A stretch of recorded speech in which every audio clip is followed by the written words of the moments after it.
Assalamualaikum warahmatullahi wabarakatuh. Selamat pagi, siang, sore, dan malam. Izin mempresentasikan tugas kelompok untuk membaca buku dari Andy Greenberg dengan judul This Machine Kills Secrets, Julian Assange, The Fight to Empower Whistleblower, mengenai kehidupan hacker atau pihak yang melakukan ancaman dan penyerangan dengan tokoh hacker Julian Assange, Wikileaks. Kelompok kami mengambil bagian dari chapter 4 dengan tema The Onion Routers dengan anggota tim Muhammad Raditya Fadlur Rahman, Muhammad Afif Kurnain, Nadifa Azari Izdihar, Eriko Saputra Huta Barat, Saulina Handika Putri, Pupung Ade Syafruddin, dan Daniel Anggina Nasution. Masuk ke pembahasan singkat tentang buku This Machine Kills Secrets dengan penulis Andy Greenberg. Topik utamanya yang pertama adalah gerakan cyberpunk, yang merupakan sebuah gerakan sosial, politik, dan teknologi yang lahir di awal tahun 1990-an. Gerakan ini memperjuangkan privasi, kebebasan sipil, dan kebebasan berbicara di era digital dan memanfaatkan kriptografi yang kuat. Kemudian, kriptografi modern. Kriptografi modern ini memegang prinsip Kerckhoffs, yang mana algoritma enkripsi dibuka secara umum untuk diuji oleh publik dan keamanan sistem sepenuhnya bergantung pada kerahasiaan kunci yang digunakan. Kemudian masuk ke whistleblowing. Whistleblowing ini dalam buku ini dapat dipahami sebagai suatu organisasi atau suatu individu yang membocorkan informasi rahasia demi mengungkapkan kejahatan, kecurangan, atau penyalahgunaan kekuasaan pada publik. Sedangkan Wikileaks-nya adalah sebuah sistem pertahanan terenkripsi dengan kotak digital yang anonim yang dirancang untuk menerima dokumen rahasia tanpa melacak identitas pengirimnya. Kemudian The Onion Routers adalah teknologi jaringan anonim dan perangkat lunak sumber terbuka atau open source yang digunakan untuk melindungi privasi pengguna serta mencegah pelacakan lalu lintas internet. Prinsipnya adalah sebelum dikirim, data akan dibungkus secara berlapis-lapis enkripsinya dengan algoritma kriptografi. Kemudian Anonymous Communication.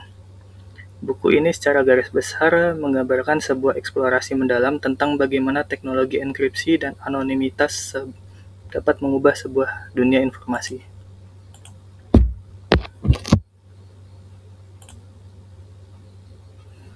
Tujuan presentasi. Yang pertama adalah sejarah Tor, memahami asal-usul dan perkembangan teknologi onion routing dari riset militer hingga menjadi proyek open source global. Kemudian, manfaat dan resiko Tor, mengetahui kelebihan Tor dalam melindungi privasi digital serta resiko penyalahgunaan dan ancaman keamanan siber. Cara kerja Tor, memahami mekanisme enkripsi berlapis dan alur data melalui jaringan node anonim dalam sistem Tor. Kemudian Tor dan cyber security, menghubungkan peran Tor dalam manajemen keamanan siber, khususnya aspek kerahasiaan dan perlindungan privasi. Mengapa Tor penting? Privacy is a foundation of global freedom. Di era digital, setiap aktivitas online dapat dipantau, dilacak, dan direkam oleh pihak ketiga, mulai dari ISP hingga pemerintah. Mengapa privasi digital itu penting? Tor hadir sebagai solusi komunikasi anonim dan yang melindungi identitas pengguna dari pengawasan massal dan ancaman siber di ruang digital global. Baik, selanjutnya akan diteruskan oleh rekan saya. Assalamualaikum warahmatullahi wabarakatuh. Izin perkenalkan diri, nama saya Muhammad Afif Kurnain. Selamat siang Pak Catur Nugroho selaku dosen Cyber Security Management. Selanjutnya saya akan menjelaskan tentang permasalahan internet, yaitu permasalahan internet yaitu pertama ada tracking and cookies. Jadi setiap kunjungan ke website meninggalkan jejak digital, ISP, dan website memasang cookie untuk melacak aktivitas browsing pengguna secara diam-diam. Kemudian ada juga expose IP address. Jadi IP address ini terekspos ke setiap server yang dilewati. Jadi dari identitas dan lokasi pengguna dapat diidentifikasi oleh ISP, website maupun pihak ketiga. Kemudian ada juga surveillance dan profiling, yaitu data lalu lintas internet dikumpulkan dan dianalisis untuk membangun profil pengguna. Pemerintah dan korporasi dapat memantau komunikasi tanpa sepengetahuan pengguna.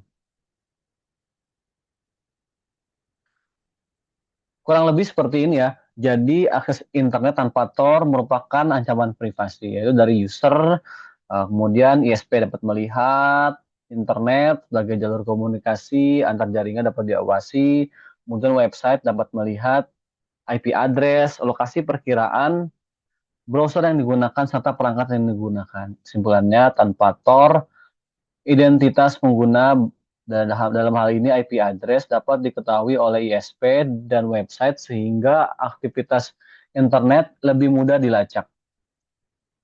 Kemudian dari sini ada aktivitas ancaman privasi yaitu tracking, surveillance, profiling, dan data collection. Jadi inilah ancaman di mana kalau kita tanpa memakai Tor. Kemudian kira-kira siapa sih yang membutuhkan Tor? Yaitu yang pertama jurnalis, yaitu melindungi sumber berita dan komunikasi investigatif dari pengawasan pemerintah atau pihak berkepentingan. Yang kedua aktivis HAM, berkomunikasi secara aman di negara dengan rezim otoriter dan menghindari pemantauan aparat negara. Yang ketiga whistleblower, yaitu mengungkap korupsi dan pelanggaran secara anonim tanpa risiko identitas terbongkar kepada publik. Yang terakhir peneliti dan publik, yaitu mengakses informasi tersensor, melakukan riset keamanan siber, dan menjaga privasi aktivitas online. Kemudian apa sih itu onion routing, yaitu teknik komunikasi anonim dengan mengenkripsi data dalam beberapa lapisan sebelum dikirim melalui jaringan node. Layar pertama itu dienkripsi exit node, layar kedua enkripsi middle node, layar ketiga enkripsi entry node. Jadi setiap node hanya mengupas satu lapisan enkripsi, sehingga tidak ada satu node pun yang mengetahui seluruh jalur komunikasi.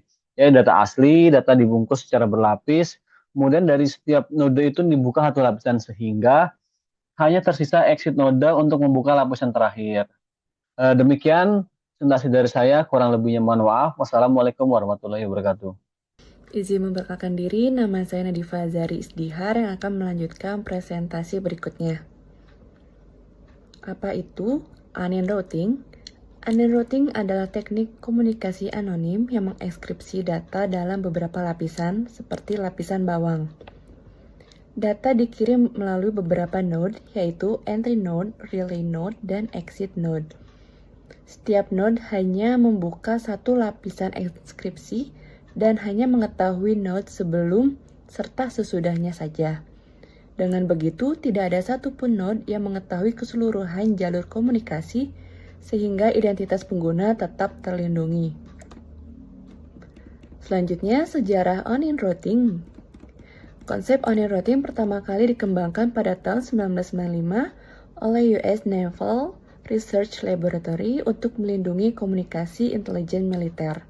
Kemudian, pada tahun 2002, Roger Dingledine dan Nick Matheson mengembangkan proyek ini menjadi sistem yang lebih matang. Lalu pada 2004, lahirlah Tor Project sebagai proyek open source sehingga dapat dimanfaatkan oleh masyarakat umum. Selanjutnya ada tokoh pengembang Tor. 3 tokoh utama dalam pengembang Tor adalah Paul Siversen, pencetus konsep onion routing, kemudian Roger Dingledine, dan Mick Matheson yang mendirikan Tor Project dan mengembangkan perangkat lunak serta protokol Tor hingga menjadi jaringan anonim yang digunakan di seluruh dunia.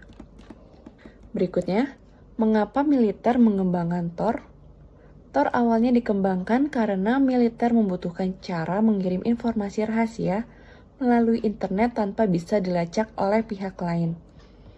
Dengan teknologi ini, identitas agen, sumber informasi, dan jalur komunikasi dapat disembunyikan. Setelah terbukti efektif, teknologi ini kemudian dibuka untuk publik agar dapat dimanfaatkan dalam menjaga privasi di internet. Selanjutnya, evolusi Tor. Perkembangan Tor dimulai dari onion routing pada tahun 1995 kemudian menjadi Tor Project pada tahun 2002, dilanjutkan dengan peluncuran Tor Browser pada tahun 2008 yang memudahkan masyarakat mengakses jaringan Tor. Saat ini, Tor telah berkembang menjadi ekosistem privasi digital yang mendukung berbagai layanan seperti Tails OS dan Secure Drop, serta digunakan oleh jurnalis, aktivis, peneliti, dan masyarakat untuk menjaga keamanan dan anonimitas saat beraktivitas di internet. Dari evolusi ini, dapat disimpulkan bahwa Tor telah berkembang dari teknologi militer menjadi salah satu solusi penting untuk melindungi privasi digital. Baiklah, slide selanjutnya cara kerja Tor.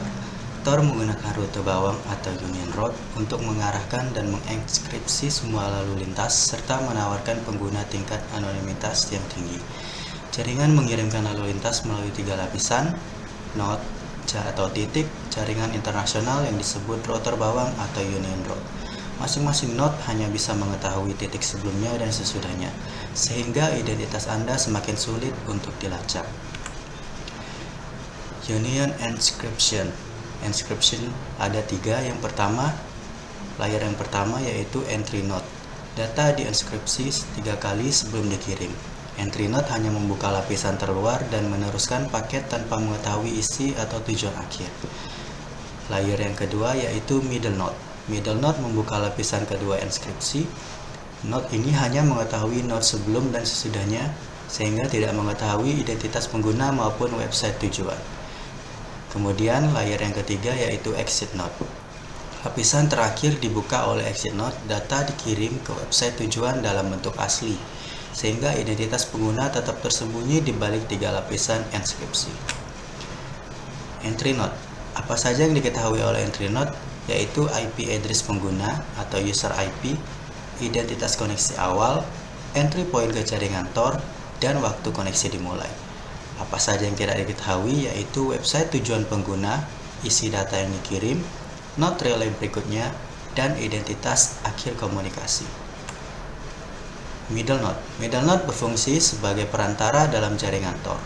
Node ini hanya meneruskan paket data terenkripsi dari satu node ke node berikutnya. Node ini tidak mengetahui identitas pengguna, tidak mengetahui website tujuan. Node ini hanya meneruskan data terenkripsi. Peran middle node sangat krusial dalam menjaga anonimitas. Ia tidak dapat mengidentifikasi sumber maupun tujuan akhir dari data yang diteruskan. Dan yang terakhir, exit node.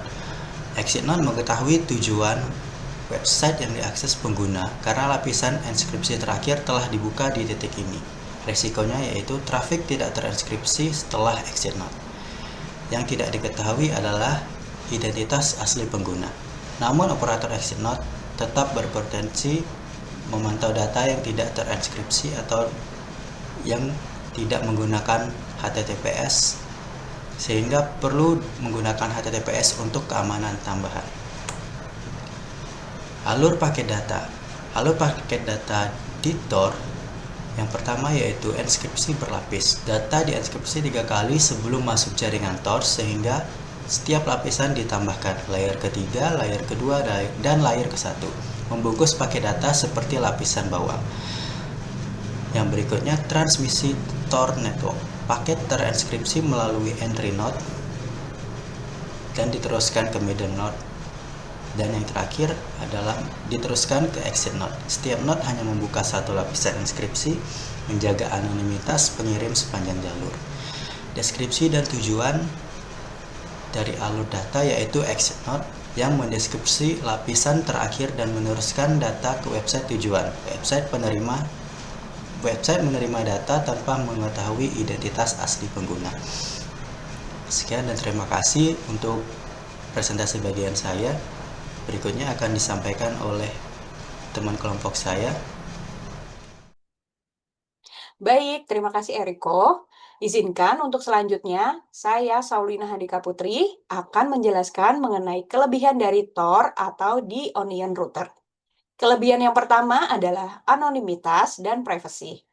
Tor menyembunyikan alamat IP asli pengguna, sehingga identitas pengguna menjadi lebih sulit dilacak oleh website. penyedia layanan internet, maupun pihak lain yang melakukan pengawasan. Lalu yang kedua adalah bersifat open source dan gratis. Karena kode sumbernya terbuka, komunitas keamanan cyber di seluruh dunia dapat melakukan audit sehingga transparansi dan kepercayaan terhadap sistem menjadi lebih tinggi. Selain itu, Tor menggunakan enkripsi berlapis atau onion encryption. Setiap node hanya mengetahui informasi yang diperlukan untuk meneruskan paket data, sehingga tidak ada satu titik yang mengetahui identitas pengguna sekaligus tujuan akhirnya. Lalu kelebihan terakhir adalah kemampuan anti-tracking. Tor membantu mengurangi pelacakan yang dilakukan oleh pengiklan, ISP, maupun pihak lain yang ingin mengumpulkan aktivitas digital pengguna. Namun, di balik berbagai kelebihannya, Tor juga memiliki beberapa kelemahan. Kelemahan yang pertama adalah kecepatan koneksi yang lebih lambat. Hal ini terjadi karena data harus melewati beberapa relay dengan proses enkripsi dan dekripsi pada setiap tahap. Lalu yang kedua, beberapa website memblokir akses dan jaringan Tor. Hal ini dilakukan karena sebagian layanan menganggap traffic dari exit node Tor memiliki resiko penyalahgunaan yang lebih tinggi. Yang ketiga adalah risiko pada exit node. Jika pengguna mengakses website yang belum menggunakan HTTPS, data yang keluar dari exit node berpotensi disadap. Selain itu, Tor juga sering dikaitkan dengan aktivitas ilegal di dark web. Namun, penting untuk dipahami bahwa yang melakukan pelanggaran adalah penggunanya, bukan teknologinya. Selanjutnya adalah perbandingan antara Tor dan VPN. Keduanya sama-sama bertujuan meningkatkan privasi pengguna, tetapi memiliki pendekatan yang berbeda. Tor menggunakan beberapa relay dan multi-hop, sehingga tingkat anonimitasnya lebih tinggi. Karena melewati beberapa node, kecepatannya menjadi lebih lambat, tetapi identitas pengguna lebih terlindungi. Sementara itu, VPN hanya menggunakan satu server sebagai perantara. Koneksi biasanya lebih cepat sehingga cocok untuk aktivitas sehari-hari seperti streaming, bekerja jarak jauh, atau mengakses layanan yang dibatasi oleh wilayah. Jadi, dapat disimpulkan bahwa pemilihan antara Tor dan VPN itu bergantung pada kebutuhan organisasi. Jika prioritasnya adalah anonimitas, seperti untuk whistleblower atau jurnalis investigasi, Tor lebih sesuai. Namun, jika organisasi membutuhkan koneksi yang aman dengan performa tinggi untuk aktivitas operasional sehari-hari, VPN menjadi pilihan yang lebih tepat. Yang terakhir adalah perbedaan Tor browser dengan browser biasa dapat dilihat dari cara koneksinya. Pada browser biasa seperti Google Chrome, koneksi dilakukan secara langsung ke website. Akibatnya, alamat IP pengguna dapat diketahui oleh server maupun penyedia layanan internet, sehingga aktivitas pengguna relatif lebih mudah dilacak. Sebaliknya, pada Tor browser, koneksi akan melewati entry node, relay node, dan exit node. Selama proses tersebut, data dilindungi dengan berbagai lapisan enkripsi, sehingga alamat IP asli pengguna tidak langsung diketahui oleh website tujuan. Dengan mekanisme tersebut, Tor memberikan tingkat anonimitas yang jauh lebih tinggi dibandingkan dengan browser biasa. Namun demikian, pengguna tetap harus berhati-hati dalam menggunakan internet karena teknologi yang aman tetap harus didukung oleh perilaku pengguna yang bertanggung jawab. Sekian presentasi bagian saya. Untuk selanjutnya akan dilanjutkan oleh rekan saya, Pupung Ade. Terima kasih. Ya, mohon izin saya akan melanjutkan presentasi yang telah disampaikan tadi. Selanjutnya adalah Tor dan WikiLeaks. Ini adalah alur yang terjadi di Tor dan WikiLeaks dari whistleblower ke Tor. Whistleblower mengirim dokumen rahasia melalui jaringan Tor untuk menyembunyikan identitas dan lokasi asal dari pengawasan pihak manapun. Lalu dari Tor, The Onion Router, ke WikiLeaks, data yang transkripsi memiliki atau melewati beberapa relay node sebelum tiba di server WikiLeaks, untuk memastikan tidak ada jejak digital yang dapat dilacak kembali ke sumber. Lalu dari WikiLeaks akan dapat diakses oleh publik. WikiLeaks sendiri memverifikasi dan mempublikasikan dokumen kepada publik global, mengungkap informasi sensitif sambil melindungi identitas whistleblower sepenuhnya. Lalu selanjutnya ada sebuah kasus yang cukup terkenal, yaitu dari Edward Snowden.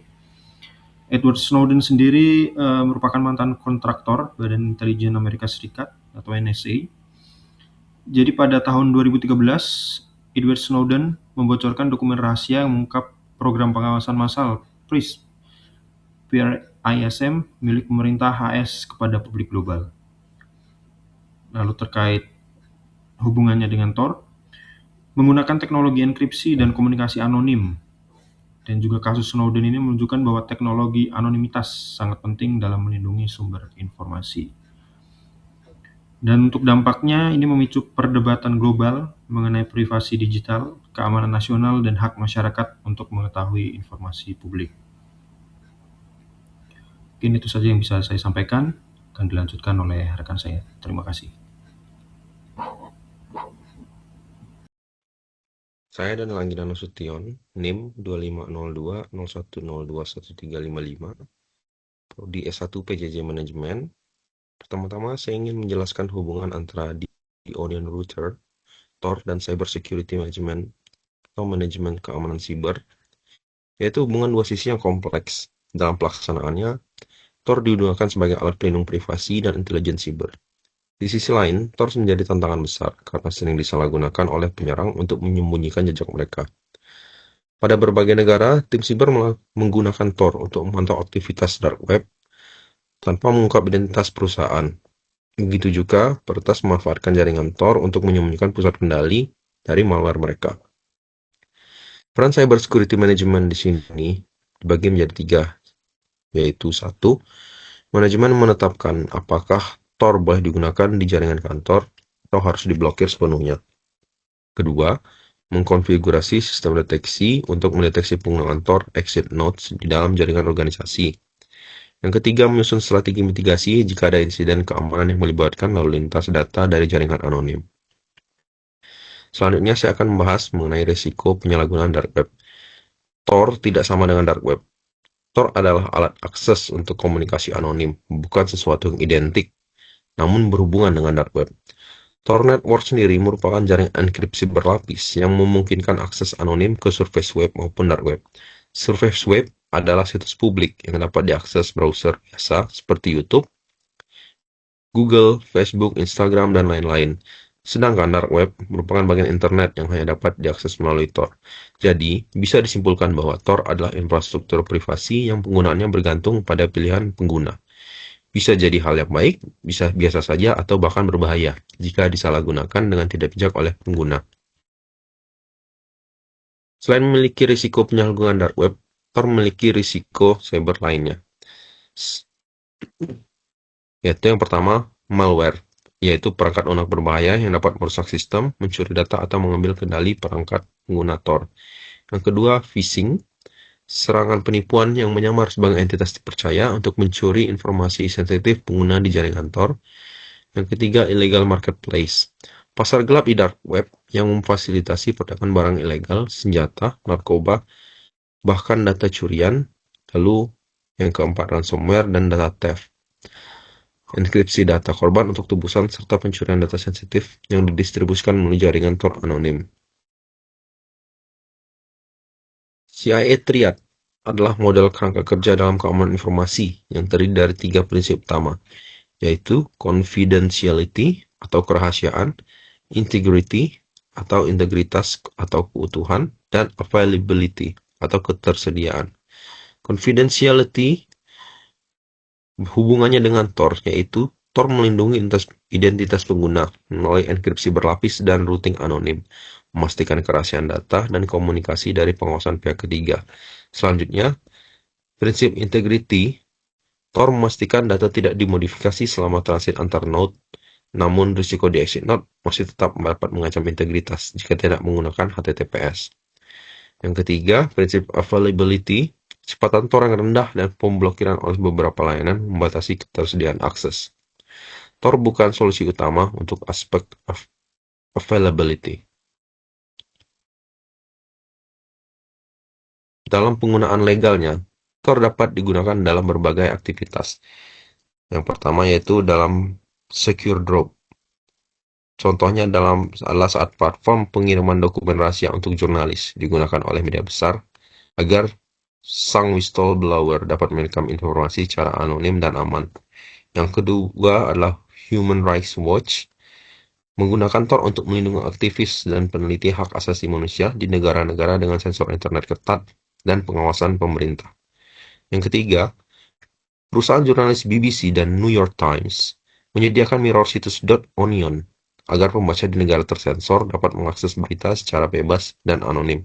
Yang keempat, Amnesty International memanfaatkan Tor untuk komunikasi aman dengan korban pelanggaran HAM dan pengiriman laporan sensitif tanpa risiko identitas terungkap. Selanjutnya, manfaat Tor. Dapat disimpulkan bahwa Tor memiliki 4 manfaat, yaitu yang pertama anonimitas dan privasi pengguna, melindungi jurnalis dan aktivis, open source dan gratis, anti-tracking dan anti-surveillance. Sedangkan risiko dalam penggunaan Tor, yang pertama adalah koneksi lambat dan tidak stabil, pada exit node rentan disadap, potensi penyalahgunaan, dan diblokir oleh beberapa layanan. Untuk kesimpulan dari hasil presentasi tadi, yaitu yang pertama adalah Tor adalah teknologi penting untuk komunikasi anonim yang melindungi privasi pengguna di era digital melalui sistem enkripsi berlapis. Teknologi onion routing terbukti efektif dalam mengamankan identitas pengguna, namun memiliki kelebihan privasi, open source, dan gratis, dan keterbatasan lambat risiko exit node. Tor telah terintegrasi dalam ekosistem privasi digital global dan memerlukan pemahaman risiko yang matang dalam konteks pengelolaan cyber security. Apakah komunikasi privasi bisa terjamin untuk dijaga dalam penggunaan Tor? Dalam penggunaannya tadi seperti sudah dijelaskan, untuk privasi digital bisa digunakan dalam kebebasan berekspresi dan pers, perlindungan dari surveillance, hak privasi fundamental, dan keamanan aktivis dan jurnalis. Dalam pelaksanaan hukum, penggunaan Tor dapat memiliki risiko penyalahgunaan dark web, hambatan investigasi kriminal, potensi ancaman keamanan negara, dan sulit melacak aktivitas ilegal. Sekian presentasi dari kelompok kami mengenai The Onion Routing atau Tor dan hubungannya dengan Cyber Security Management. Terima kasih. Assalamualaikum warahmatullahi wabarakatuh.